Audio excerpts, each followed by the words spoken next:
नीतीश कुमार और तेजस्वी यादव सरकार का चल रहा था बहुमत परीक्षण, तो दूसरी ओर आरजेडी के कार्यकर्ताओं और नेताओं पर जगह जगह छापेमारी की गई है। दोस्तों बताएंगे क्या है ये मामला, इसी के साथ में चलेंगे एक और बड़ी खबर की तरफ, जहां पर रवीश कुमार ने क्या एनडीटीवी से इस्तीफा दे दिया या इस्तीफा देने वाले हैं, इसको लेकर उन्होंने बड़ा ऐलान किया है। दोस्तों साथ साथ आपको बताएंगे महाराष्ट्र विधानसभा में शिंदे और उद्धव ठाकरे के गुट आपस में भिड़ गए। दोस्तों कहा सुनी के बाद हाथापाई तक पहुंचा मामला, लगे नारे 50 खोके एकदम ओके, जिसके बाद उद्धव ठाकरे गुट के नेताओं ने जमकर मारपीट की है। दोस्तों शिंदे गुट के कार्यकर्ताओं को पीटा गया है। बताएंगे पूरी खबर, इसी के साथ में चलेंगे एक और बड़ी अपडेट की तरफ, जहां पर सोशल मीडिया प्लेटफॉर्म पर बैठे हुए हैं भारतीय जनता पार्टी के एजेंट। इसका बड़ा खुलासा हुआ है, राहुल गांधी ने किया है ऐलान। वहीं पर कर्नाटका के अंदर बीजेपी से विमुख हो गया सबसे बड़ा भाजपा का समर्थक समाज। बताएंगे क्या है मामला, इसी के साथ में दोस्तों 28 तारीख को CWC की कांग्रेस पार्टी की बैठक में कुछ बड़ा ऐलान होने वाला है। और वहीं पर क्या गहलोत आएंगे दिल्ली, बनेंगे कांग्रेस पार्टी के अध्यक्ष और सचिन पायलट के जिम्मे छोड़ा जाएगा राजस्थान। बताएंगे पूरी अपडेट दोस्तों, एक एक करके चलेंगे सभी बड़ी खबर की तरफ। लेकिन उससे पहले अगर आप भी मानते हैं कि बिहार में आरजेडी के नेताओं पर ताबड़तोड़ छापेमारी ईडी और सीबीआई की तरफ से केवल इसलिए की गई क्योंकि नीतीश कुमार और तेजस्वी यादव की सरकार को बहुमत परीक्षण करना था, और उससे पहले भी सरकार बनाने से रोकने का एक प्रयास था। दोस्तों अगर आप भी इस बात का समर्थन करते हैं तो वीडियो को लाइक करके, लाल बटन दबाकर, चैनल को सब्सक्राइब करके, घंटी को दबाकर कमेंट बॉक्स में जय हिंद, जय भारत, जय जवान, जय किसान लिखकर जरूर बताएगा। चलते हैं सबसे पहले और बड़ी खबर की तरफ, जहां पर नीतीश कुमार और तेजस्वी यादव ने एक साथ मिलकर सरकार तो बना ली, लेकिन दोस्तों सरकार को विधानसभा के अंदर अपना नंबर दिखाना था, यानी बहुमत साबित करना था, उसके बाद ही सरकार आगे चल पाती। दोस्तों और फुल फ्लेज पावर अब सरकार को मिल गई है। आपको बता दें कि तकरीबन 160 विधायकों के समर्थन से नीतीश कुमार और तेजस्वी यादव की सरकार ने आखिरकार बहुमत साबित करते हुए बता दिया है कि भारतीय जनता पार्टी के तमाम प्रयास के बावजूद उनके पास ब्रूट मेजोरिटी है। दोस्तों और ये देखने को भी मिला है, 160 विधायकों का समर्थन मिला है। इसी बीच आपको बता दें कि बीजेपी के लोग विधानसभा के बाहर प्रदर्शन करने लगे और बड़े आरोप लगाने लगे,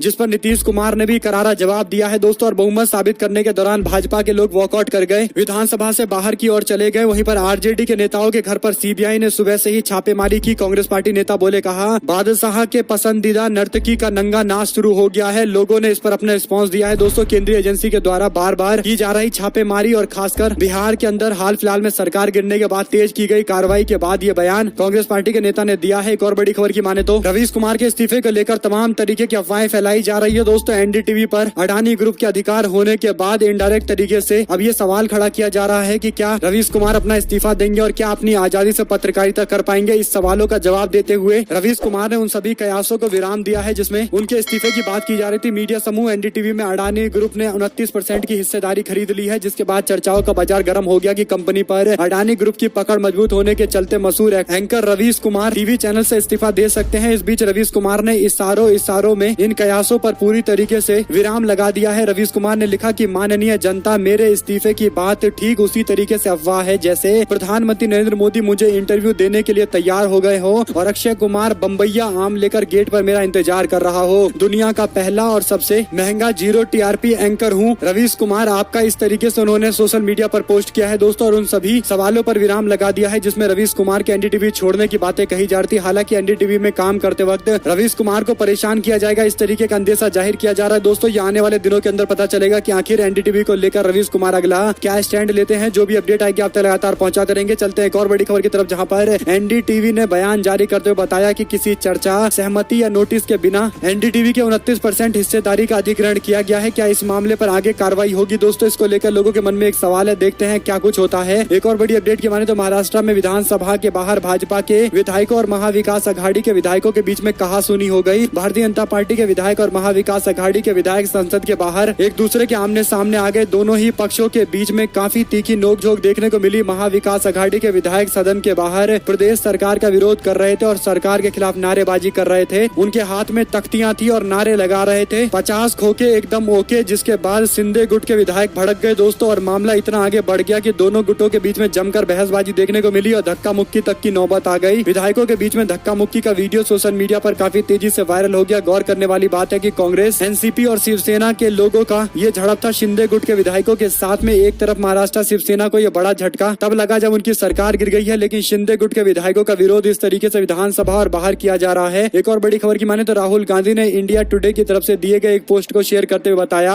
कि जासूसी और धमकाने के साथ साथ चोरी, ये अमृतकाल जो प्रधानमंत्री ने वादा किया है उसका फाउंडेशन बन चुका है। दरअसल दोस्तों इंडिया टुडे की ओर से एक रिपोर्ट में कहा गया कि Indian government has agent inside Twitter who access user data says farms former security chief, यानी जो फॉर्मर सिक्योरिटी चीफ है उन्होंने ट्विटर को लेकर ये जानकारी दी है कि इंडियन गवर्नमेंट का एजेंट बैठा हुआ है social media platform platform Twitter पर जो यूजर्स के डेटा को एक्सेस करता है। और कुल मिलाकर दोस्तों संगीन मामला सामने रखा गया है, जिस पर राहुल गांधी ने मुद्दा उठाया है और भारतीय जनता पार्टी और नरेंद्र मोदी की तरफ से जो अमृतकाल का दावा किया जा रहा है, इस अमृतकाल को जासूसी और चोरी से जोड़कर उन्होंने भाजपा पर तंज कसा है। एक और बड़ी खबर की माने तो जब जब बीजेपी डरती है अपने तीनों जमाइयों को आगे कर देती है। सीबीआई, ईडी और इनकम टैक्स के छापेमारी को लेकर आरजेडी के प्रमुख और बिहार के उप मुख्यमंत्री तेजस्वी यादव ने बयान दिया है दोस्तों, और कहा कि भाजपाई जब भी फंसते हैं, यानी भाजपा जब भी डरती है तो अपने तीनों जमाइयों को आगे कर देती है। उन तीनों जमाइयों का नाम उन्होंने सीबीआई, ईडी और इनकम टैक्स बताया है। आप लोग कितना इत्तेफाक रखते हैं लिखकर जरूर बताएगा। वहीं पर कर्नाटक विधानसभा चुनाव में भारतीय जनता पार्टी ने तैयारी शुरू की हो या ना की हो, भारतीय जनता पार्टी के खिलाफ जो बड़ा मोर्चा बन रहा है उसने अपनी तैयारी कर ली है। आपको बता दें कि कर्नाटक के अंदर सत्ताधारी भारतीय जनता पार्टी को 2023 के शुरुआत में ही चुनाव में जाना पड़ेगा और 6 महीने से कम का समय बचा हुआ है दोस्तों। और ऐसे में कुडाला संगमा के अंदर पंचमसाली मठ के बसपा जया मृत्युंजय स्वामी ने घोषणा की है कि 2A के तहत लिंगायत पंचमसाली समुदाय को आरक्षण प्रदान करने की समय सीमा समाप्त हो गई है। इसलिए आज यानी गुरुवार को पूरे समुदाय के लोग एकजुट होंगे और एक बड़ा आंदोलन करेंगे। शिवमोगा के अंदर आंदोलन की शुरुआत की जाने वाली है। समुदाय के नेता और वरिष्ठ लोगों ने बताया है कि 23 अक्टूबर को बेंगलोर के अंदर पंचमसालियों का एक विशाल सम्मेलन होने वाला है और उससे पहले दोस्तों आरक्षण को लेकर जबरदस्त बवाल कर्नाटक में देखने को मिलेगा। इस तरीके के अंदेशे जाहिर किए जा रहे हैं और बड़ी बात यह है कि भारतीय जनता पार्टी को कर्नाटक में लिंगायत समुदाय का जबरदस्त समर्थन मिलता है, क्योंकि बीजेपी के नेता BS येदियुरप्पा लिंगायत समुदाय से आते हैं और भारतीय जनता पार्टी के वर्तमान मुख्यमंत्री बसवराज बोम्मई भी लिंगायत समुदाय से जुड़े हुए हैं। तो कुल मिलाकर भाजपा का जो सबसे मजबूत गढ़ है, जो सबसे मजबूत समर्थक है, जो बीजेपी के साथ में हमेशा खड़ा रहता है, उन्हीं की तरफ से आरक्षण को लेकर भाजपा सरकार को अल्टीमेटम दिया जा रहा है। बड़े आंदोलन की चेतावनी दी जा रही है। देखते हैं आज कितनी बड़ी संख्या में लोग एकजुट होते हैं। उसी से कर्नाटक में आने वाले रिजल्ट के बारे में पता चल जाएगा दोस्तों। आपको बता दें कि द ग्राउंड रिपोर्ट की तरफ से कराए गए ओपिनियन पोल ये दावा करते हैं कि 123 के आसपास सीटें कांग्रेस पार्टी को मिल सकती है, जबकि बीजेपी 70-72 सीटों पर आकर निपट सकती है कर्नाटक विधानसभा चुनाव में, और 18 से 20 सीटें पूर्व मुख्यमंत्री HD देवेगौड़ा की पार्टी को मिल सकता है। वहीं पर दोस्तों शर्म से मेरा सिर झुक गया है, बिल्किस बानो के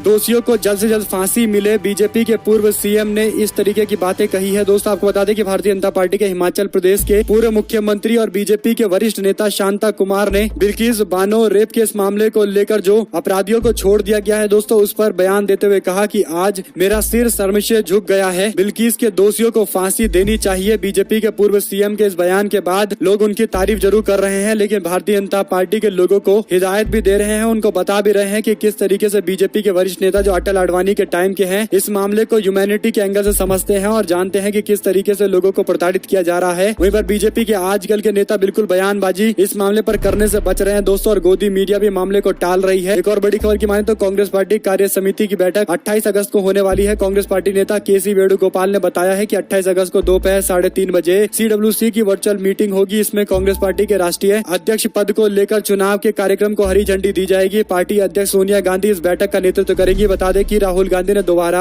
कांग्रेस अध्यक्ष बनने से साफ मना कर दिया है। वो चाहते हैं कि गैर गांधी परिवार के किसी व्यक्ति को बागडोर दी जानी चाहिए। सोनिया गांधी अपने स्वास्थ्य की वजह से इस पद पर काबिज नहीं हो सकती है और प्रियंका गांधी को भी ज्यादा इंटरेस्ट नहीं है, तो गैर कांग्रेसी परिवार के मेंबर को दोस्तों जिम्मेदारी दी जा सकती है। और सबसे आगे नाम चल रहा है अशोक गहलोत का। आपको बता दें कि अशोक गहलोत को राजस्थान का मुख्यमंत्री पद से हटाकर सीधे कांग्रेस पार्टी का अध्यक्ष बनाने की चर्चाएं चल रही है। कई सारे वरिष्ठ पत्रकार इस बात की पूरी तरीके से गारंटी दे रहे हैं कि आने वाले दिनों के अंदर कुछ नया देखने को मिलेगा और अध्यक्ष पद पर अशोक गहलोत को जिम्मेदारी दी जाएगी, जबकि सचिन पायलट को राजस्थान भेजा जाएगा और राजस्थान की जिम्मेदारी उनको संभालनी पड़ेगी। इस तरीके की रिपोर्ट सामने आने के बाद कहीं न कहीं राजस्थान में मामला सुलझ जाएगा, ऐसा अंदेशा जाहिर किया जा रहा है दोस्तों। लेकिन कांग्रेस पार्टी आलाकमान क्या फैसला लेगा, अंतिम फैसला उसी पर निर्भर करेगा कि आगे की क्या रणनीति होने वाली है। एक और बड़ी खबर की तरफ जाने से पहले दोस्तों आप लोग कमेंट बॉक्स में लिखकर बताइए कि क्या अशोक गहलोत को दिल्ली में कांग्रेस पार्टी का राष्ट्रीय अध्यक्ष बनाना चाहिए और क्या सचिन पायलट को राजस्थान की जिम्मेदारी देनी चाहिए या कुछ और आप चाहते हैं। कमेंट बॉक्स में अपनी राय जरूर लिखकर बताइएगा। इसी के साथ में जेल जाना, मुकदमा लड़ना लालू परिवार की फितरत है। सुशील मोदी ने तंज कसते हुए मोदी शाह का जिक्र करते हुए ये बातें कही है, लेकिन लोग अपने तरीके से रिस्पांस दे रहे हैं और कह रहे हैं कि नरेंद्र मोदी और अमित शाह को लेकर भी कम से कम सुशील मोदी को इसी तरीके का बयान देना चाहिए। वहीं पर दोस्तों अंबानी को गच्चा देकर गौतम अडानी ने खरीद ली NDTV के शेयर। प्रणव रॉय बना रहे हैं बहाना, बीजेपी के पूर्व सांसद ने बयान दिया है दोस्तों। गौतम अडानी समूह के द्वारा media house new Delhi television limited के अधिग्रहण की रिपोर्ट पर उस वक्त नया ट्वीट आया है जब मीडिया संस्थान की तरफ से कहा गया कि इस डील को लेकर फाउंडर और प्रमोटर राधिका और प्रणव रॉय के साथ किसी तरीके की चर्चा नहीं की गई। इस बयान में ये भी कहा गया है कि अधिग्रहण की खबर चौंकाने वाली है। वहीं पर NDTV के इस दावे पर भाजपा के पूर्व सांसद सुब्रमण्यम स्वामी का कहना है कि प्रणव राव रॉय इस बात का बहाना बना रहे हैं कि उन्हें इस डील के बारे में कोई जानकारी नहीं है। अडानी समूह ने एनडीटीवी में 29% हिस्सेदारी खरीद ली है। और इस पर दोस्तों ये बयान सुब्रमण्यम स्वामी की तरफ से आया है। एक और बड़ी खबर की माने तो कांग्रेस पार्टी के यूट्यूब चैनल को डिलीट किया गया। पार्टी बोली कहा तकनीकी खराबी के साथ साथ इसके पीछे सोची समझी साजिश हो सकती है और इसी की जाँच कराने के लिए पार्टी के कार्यकर्ताओं ने बातें कही है। कांग्रेस पार्टी का यूट्यूब चैनल डिलीट किए जाने के मामले को लेकर पार्टी ने खुद सोशल मीडिया पर एक पोस्ट डाला है। इस पोस्ट में पूरी जानकारी दी गई है। दोस्तों कहा गया कि गूगल टीम से उनकी लगातार बातचीत जारी है। इसके पीछे किस तरीके की साजिश है पूरा खुलासा होगा। क्या ये मिस्टेक था या जानबूझकर ऐसा किया गया था। इसी बीच गुजरात में सत्ता विरोधी लहर का सामना कर रही है भारतीय जनता पार्टी। इस सरकार से ऊब गए हैं लोग। इस बार जनता हमारे समर्थन में वोट करेगी और इस बार हमारी सरकार यानी कांग्रेस पार्टी की सरकार बनाकर रहेगी। ये बयान केसी वेणुगोपाल ने दिया है जो कांग्रेस पार्टी के वरिष्ठ नेता है। वहीं पर हरियाणा में बीजेपी को उखाड़ फेंकने के लिए ओम प्रकाश चौटाला ने बनाया प्लान। पिता देवीलाल की जयंती पर दिखाना चाहते हैं विपक्ष की ताकत। कुछ अरसा पहले का वाकया है। जम्मू कश्मीर के पूर्व सीएम फारूक अब्दुल्ला के साथ सदी के महानायक अमिताभ बच्चन के बेटे अभिषेक ने एक राजनीतिज्ञ की शान में कसीदे पढ़े थे। वजह थी तिहाड़ जेल में रहते हुए 87 साल की उम्र में हरियाणा के सीएम रहे ओम प्रकाश चौटाला ने 10वीं और 12वीं की परीक्षा पास की थी। काम वाकई तारीफे काबिल था क्योंकि 87 साल की उम्र में ये कर पाना आसान नहीं है दोस्तों। और ऐसे में एक बार फिर से चौटाला ने ठान लिया है कि भारतीय जनता पार्टी को सत्ता से बाहर का रास्ता दिखाऊंगा। और उनकी जो जिद होती है उसे राजनीति में हरियाणा के लोग जानते हैं कि किस तरीके से वो जो सोच लेते हैं वो करके दिखाते हैं। और इसीलिए दोस्तों ओम प्रकाश चौटाला ने एक बार फिर से बीजेपी को सत्ता से उखाड़ फेंकने की जिद ठान ली है। देखते हैं किस तरीके का रिस्पांस उनको मिलता है। वहीं पर एक और बड़ी खबर की माने तो भारत जोड़ो यात्रा में पूर्वी राजस्थान पर कांग्रेस पार्टी की नजर है। वसुंधरा राजे के गढ़ में होगी एंट्री। कांग्रेस की राहुल गांधी के नेतृत्व में निकाली जा रही भारत जोड़ो यात्रा 15 अक्टूबर को राजस्थान की सीमा में प्रवेश करेगी। यात्रा के मैप के मुताबिक राहुल गांधी की यात्रा के दौरान पूर्व मुख्यमंत्री वसुंधरा राजे के गढ़ झालावाड़ में राजस्थान के मुख्यमंत्री अशोक गहलोत के साथ राहुल गांधी की एंट्री होने वाली है। जनसभा को संबोधित किया जाएगा और राजस्थान में किस तरीके से कार्यक्रम किए जाएंगे इसकी पूरी स्ट्रेटजी तैयार कर ली गई है। वहीं पर एक और बड़ी खबर की माने तो विधानसभा स्पीकर को लेकर चल रहे गतिरोध खत्म। विजय कुमार सिन्हा ने अपना दिया इस्तीफा यानी इससे पहले बिहार में स्पीकर अपना इस्तीफा नहीं दे रहे थे दोस्तों। यहाँ तक कि स्पीकर के खिलाफ महाभियोग का प्रस्ताव भी लेकर आने की तैयारी चल रही थी, जिसके बाद बीजेपी के स्पीकर को समझ में आ गया कि सच में उनकी सरकार चली गई है और इसीलिए उन्होंने इस्तीफा दे दिया। अगर इस्तीफा नहीं देते तो हो सकता है कि उनको महाभियोग का सामना करना पड़ता और विपक्ष हटा तो देता ही, लेकिन अभी सम्मानजनक तरीके से चले गए हैं और विपक्ष अगर करता तो कहीं न कहीं उनके खिलाफ प्रस्ताव आता और महाभियोग से हटाए जाते। एक और बड़ी अपडेट ये है कि हाथरस मामले में पत्रकार सिद्दीकी कप्पन के साथ गिरफ्तार किए गए कैब के ड्राइवर को जमानत मिल गई है। अक्टूबर 2020 में केरल के पत्रकार सिद्दीक कप्पन हाथरस सामूहिक बलात्कार कांड की रिपोर्ट करने के लिए दिल्ली के कैब ड्राइवर मोहम्मद आलम के साथ हाथरस गए थे। जब कप्पन के साथ आलम को भी रास्ते में गिरफ्तार कर लिया गया तो दोस्तों और आलम पर साजिश करने का आरोप लगाया गया। हालांकि कोर्ट में जब ये मामला पहुंचा तो कोर्ट ने बताया कि कप्पन सिद्दीकी और कैब ड्राइवर के दो अलग अलग मामले हैं। कैब ड्राइवर को सिद्दीक कप्पन के नाम से और उनके काम से जोड़ा नहीं जा सकता, दोनों का कोई लिंक नहीं है, दोनों के अलग अलग काम थे और इसीलिए जमानत दे दी गई है दोस्तों ड्राइवर आलम को, जिसके बाद उनके परिवार के लोग खुश हैं। लेकिन ये राहत कितने दिनों तक उनके पास है ये भी एक बड़ा सवाल है। एक और बड़ी खबर की माने तो कांग्रेस पार्टी में इस्तीफा देने के लिए नेताओं की लिस्ट थमने का नाम नहीं ले रही है दोस्तों। कांग्रेस पार्टी के वरिष्ठ नेता और राष्ट्रीय प्रवक्ता ने अपने पद से इस्तीफा दे दिया है। जयवीर शेरगिल की तरफ से दोस्तों कांग्रेस पार्टी की अध्यक्षा सोनिया गांधी को लेटर लिखा गया है। इसमें लिखा गया है कि मुझे यह कहते हुए दुख होता है कि निर्णय लेना अब जनता और देश के हितों में नहीं है, बल्कि यह उन लोगों के स्वार्थी हितों से प्रभावित है जो चाटुकारिता में लिप्त हैं और लगातार जमीनी हकीकत की अनदेखी कर रहे हैं। कांग्रेस पार्टी के नेता ने कुछ बड़े आरोप लगाए हैं दोस्तों। पार्टी पर सेम तरीके के आरोप बार बार नेता लगा रहे हैं। एक और बड़ी अपडेट ये है कि फ्लोर टेस्ट से पहले आरजेडी के 5 नेताओं के घर पर सीबीआई की छापेमारी पर आरजेडी ने भी जोरदार तंज कसा है और कहा कि भाजपा कितनी कोशिश कर ले, बौखलाहट तो उनके अंदर है लेकिन बौखलाहट से कुछ होगा नहीं क्योंकि सरकार हमारी बन चुकी है। वहीं पर केरल के गवर्नर ने बयान देते हुए कहा कि वो गली का गुंडा है, हाथापाई कर मेरी आवाज दबाने की कोशिश की गई थी। केरल के राज्यपाल ने इतिहासकार इरफान हबीब पर निशाना साधा है। उन्होंने हबीब को गली का गुंडा बताते हुए आरोप लगाया है कि उसने हाथापाई करके उनकी आवाज दबाने की कोशिश की है। राज्यपाल ने नई दिल्ली में मंगलवार 23 अगस्त 2022 को दिसंबर 2019 में हुई घटना का उल्लेख किया है। हालांकि इस पर अभी कोई रिस्पांस सामने नहीं आया दोस्तों। जो कुछ भी बयान इरफान हबीब की तरफ से दिया जाएगा आप तक लगातार पहुंचाएंगे। एक और बड़ी खबर की माने तो टी राजा जहां भी दिखे उसे बुरी तरीके से पीटो। तेलंगाना कांग्रेस के नेता ने जो बयान दिया है इस पर बीजेपी के लोग कार्रवाई की मांग कर रहे हैं। वहीं आपको बता दें कि गुजरात में सत्ता विरोधी लहर का सामना बीजेपी कर रही है। इस सरकार से लोग उब गए हैं। केसी वेणुगोपाल के गुजरात दौरे के दौरान ये बातें उन्होंने कही है। इसी के साथ में अरविंद केजरीवाल ने आज सभी विधायकों की बैठक बुलाई है। 26 अगस्त को गुजरात विधानसभा चुनाव के लिए दौरे पर जा सकते हैं दोस्तों और ऐसे में विधानसभा का सत्र भी बुलाया गया है। अरविंद केजरीवाल ने गुरुवार यानी आज पार्टी के विधायकों को 11 बजे तलब किया है समन। अरविंद केजरीवाल के द्वारा बुलाई गई पॉलिटिकल अफेयर की मीटिंग के बाद लिया गया है। एक और बड़ी खबर की माने तो भाजपा नेताओं को कोर्ट का नोटिस, ये कविता को बदनाम करने का आरोप लगाया गया है। दोस्तों हैदराबाद के अंदर एक अदालत ने बुधवार को भारतीय जनता पार्टी के नेताओं परवेश वर्मा और मजिंदर सिंह सिरसा को नोटिस दिया है। अदालत ने इन नेताओं पर के कविता के खिलाफ मान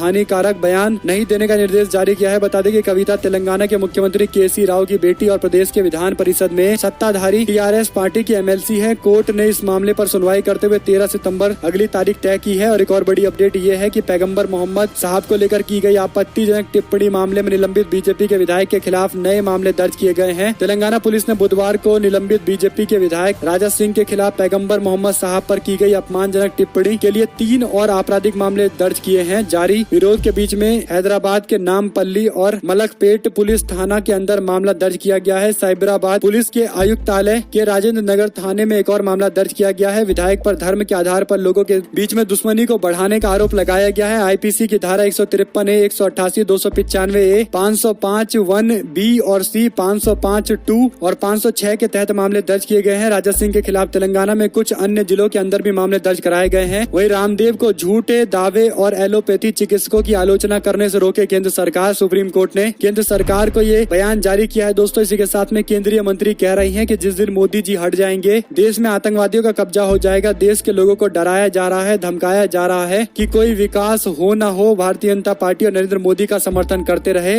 राजनीति के अंदर भारतीय जनता पार्टी ने अपना स्तर कितना गिरा लिया है। दोस्तों ये लोगों के मन में एक सवाल है, यानी बीजेपी के लोग जनता को डरा कर वोट ले रहे हैं और यहाँ तक कि आतंकवादी राज करेंगे इस तरीके की बातें करके डर पैदा किया जा रहा है ताकि भारतीय जनता पार्टी के पक्ष में लोग वोट डालते रहे। बेशक महंगाई और बेरोजगारी बढ़ते रहे, लोकतंत्र का इसी तरीके से हनन होता रहे, लेकिन भाजपा अगर चली जाएगी तो आतंकवाद राज हो जाएगा, इस तरीके से डरा रहे हैं भारतीय जनता पार्टी के केंद्रीय मंत्री, जिनका ये बयान भी सोशल मीडिया पर वायरल हुआ है। वहीं पर विजय सिन्हा होंगे बिहार विधान मंडल के नेता। सम्राट चौधरी को विधान परिषद के नेता प्रतिपक्ष के तौर में जिम्मेदारी दी गई है। विजय सिन्हा बिहार भाजपा की तरफ से विधान मंडल के नेता चुने गए हैं। वहीं पर सम्राट चौधरी विधान परिषद में नेता प्रतिपक्ष होंगे। इससे पहले भाजपा के सदस्य सदन से वॉकआउट कर गए थे दोस्तों, और इस दौरान नीतीश कुमार ने कहा कि आप सब भाग रहे हैं, अगर आप मेरे खिलाफ बातें करेंगे तो आपको अपनी पार्टी में पद मिलेगा। आप सभी को अपने वरिष्ठ आकाओं के आदेश मिला हुआ है। उन्होंने कहा कि भाजपा के लोग सच सुनना नहीं चाहते, इसलिए सदन से वॉकआउट कर रहे हैं। एक और बड़ी अपडेट ये है कि गुजरात मॉडल को सामाजिक सुरक्षा की योजनाओं से चुनौती देने की तैयारी में है सीएम गहलोत, यानी उनकी सरकार के द्वारा जो अच्छे काम राजस्थान में किए जा रहे हैं दोस्तों, क्योंकि पड़ोसी राज्य है गुजरात, तो वहाँ जाकर जनता के बीच में पूरा खाका रखा जा रहा है कि विकास की किस तरीके से कांग्रेस पार्टी परिकल्पना करती है और अशोक गहलोत के नेतृत्व में विकास किया गया है। इसी तरीके का विकास गुजरात में इम्प्लीमेंट किया जाएगा, ये वादे किए जाएंगे। हालांकि जनता कितना वादों को मानेगी आने वाला समय बताएगा। एक और बड़ी अपडेट ये है कि उत्तर प्रदेश के अंदर बीजेपी का कौन अध्यक्ष बनेगा, इसको लेकर दोस्तों माहौल गर्मा गया है। सबसे पहले केशव प्रसाद मौर्य का बयान सामने आया था, जो संगठन को सरकार से ऊपर बता रहे थे, जिसके बाद चर्चाएं ये चल रही थी कि शायद केशव प्रसाद मौर्य को संगठन की जिम्मेदारी दी जा सकती है। और अभी ये चर्चा है कि यूपी बीजेपी अध्यक्ष को लेकर फाइनल मंथन शुरू हो गया है। जल्द हो सकते हैं नए अध्यक्ष के नाम का ऐलान। भूपेंद्र सिंह चौधरी बन सकते हैं यूपी बीजेपी के अध्यक्ष। भारतीय जनता पार्टी सरकार में पंचायती राज्य मंत्री भूपेंद्र सिंह है, जिनको दिल्ली तलब किया गया है और अपने कार्यक्रम को छोड़कर वो दिल्ली लौटे हैं, तो अंदेशा जाहिर किया जा रहा है कि बड़ी जिम्मेदारी उनको दी जा सकती है। इसी के साथ में जयवीर शेरगिल के इस्तीफे के बाद कांग्रेस पार्टी के वरिष्ठ नेताओं को इस पर टिप्पणी देनी चाहिए और बताना चाहिए कि आखिर कांग्रेस पार्टी के इतने बड़े लोग क्यों इस्तीफा दे रहे हैं। राष्ट्रीय प्रवक्ता जैसे बड़े लोग इस्तीफा दे रहे हैं दोस्तों। और एक और बड़ी खबर की माने तो प्रधानमंत्री नरेंद्र मोदी रूस में पूर्वी आर्थिक मंच को संबोधित करेंगे, ये बड़ी अपडेट सामने आ रही है। इसी के साथ में आपको बता दें कि रीपर ड्रोन भारत अमेरिका से खरीदने वाला है, जिसको लेकर चाइना के सरकारी पत्रकार की तरफ से कुछ ऐसा बयान दिया गया है जिसकी लोग अलग अलग तरीके से व्याख्या कर रहे हैं। भारत और अमेरिका के बीच में 30 घातक रीपर ड्रोन खरीदने को लेकर डील अंतिम चरण में चल रहा है। खबरों के मुताबिक भारत $3 अरब में तीनों सेना के लिए 30 MQ-9B ड्रोन खरीदने जा रही है। अमेरिका का यह अत्याधुनिक ड्रोन विमान लंबे समय तक हवा में रह सकता है, निगरानी करके दुश्मन को मजा चखा सकता है दोस्तों। और ऐसे में भारत सरकार खरीदने की तैयारी कर रही है, लेकिन चाइना के सरकारी अखबार ग्लोबल टाइम्स के पूर्व एडिटर ने बयान देते हुए कहा कि $3 अरब जैसे कीमत चुकाने के बाद कम से कम 300 ड्रोन खरीदे जाने चाहिए थे। यानी ड्रोन की कीमत को लेकर चाइना सवाल खड़ा कर रहा है दोस्तों। भारत सरकार की तरफ से अभी कोई रिस्पांस सामने नहीं आया है। जो भी अपडेट आएगी आप लगातार पहुंचाते रहेंगे। एक और बड़ी खबर की माने तो